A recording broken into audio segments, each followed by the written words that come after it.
Snake, I've got something to tell you about Naomi Hunter. What about her? Is this conversation secure? Don't worry, the monitor's off. Okay. What's up? I was in the FBI too, you know. I didn't know that. What's your point?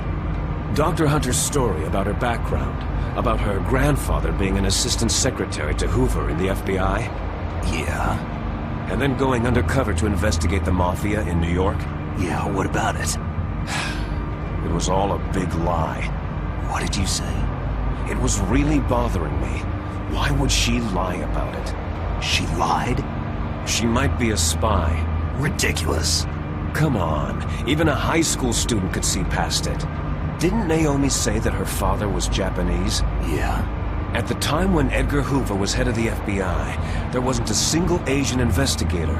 Also, in the 50s, the undercover mafia sting operations hadn't even started yet. They first started in 1960, in Chicago, not New York. But you better check it out. The chief and the president mysteriously dying. That ninja.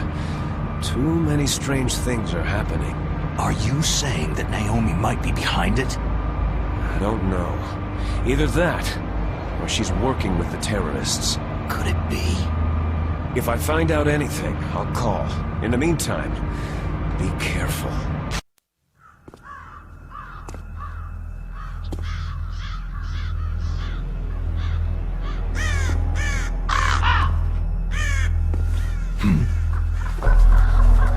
What's that?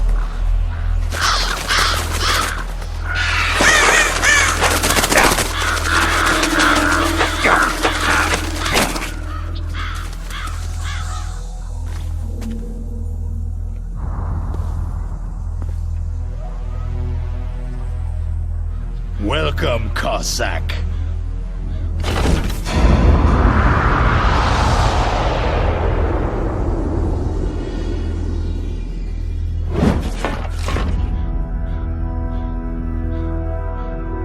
This is the end of the road for you, right, my friends?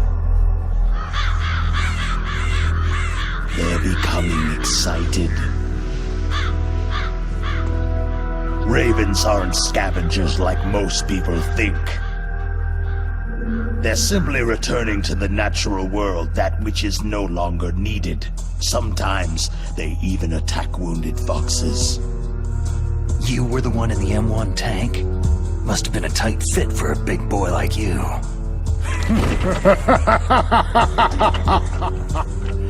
But that was no true battle.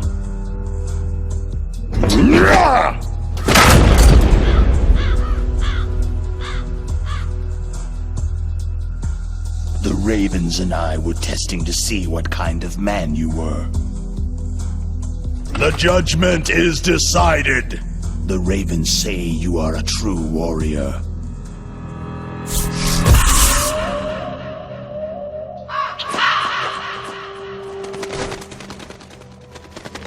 Am I hallucinating? I can't move. The Raven has put the mark of death upon you. Blood from the east flows within your veins.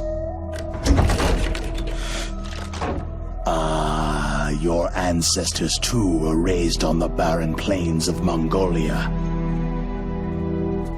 Inuit and Japanese are cousins to each other. We share many ancestors, you and I.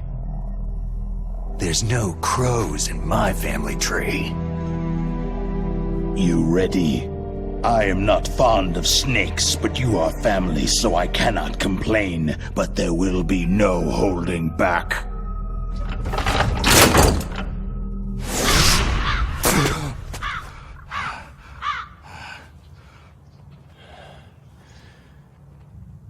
You live in Alaska, too. You know of the World Eskimo Indian Olympics.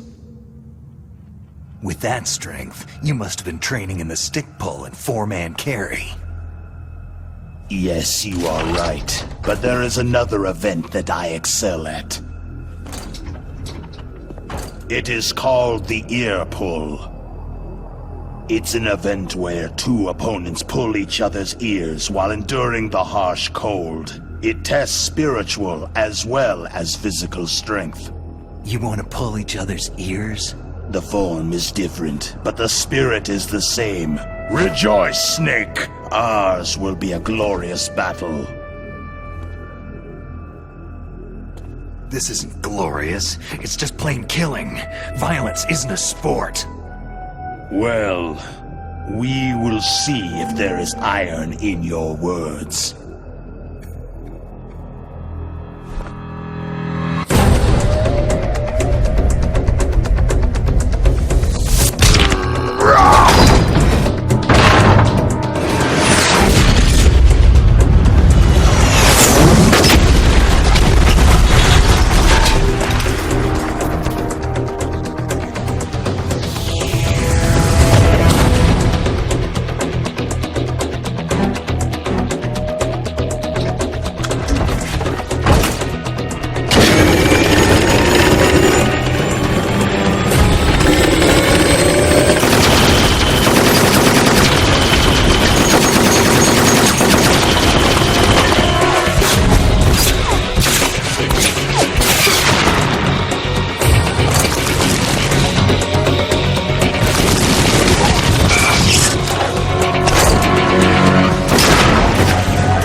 Raven is half Native Alaskan American and half Inuit.